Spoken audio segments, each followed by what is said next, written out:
Bago tayo mag-proceed kay 20 pataas, take note sa lahat ng tens unit, meaning dalawang numero from 11 to 99, ang base po natin dito ay si 10.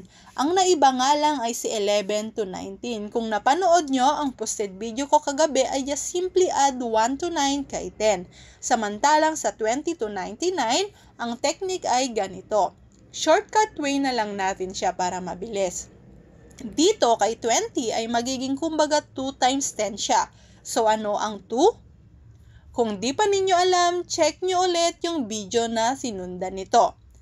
Ang 2 ay, yes, E. Ano ang 10? Ship. Pagtatabihin lang natin siya, magiging E-ship. Yan yung ginagawa mo ngayon, napapa-E-ship. I mean 20.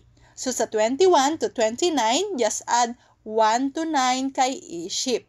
21, Ishibil. 22, Ishibi. 23, Ishipsam. 24, Ishipsa. 25, Ishibo. 26, Ishimyok. 27, Ishipchil. 28, Ishipal.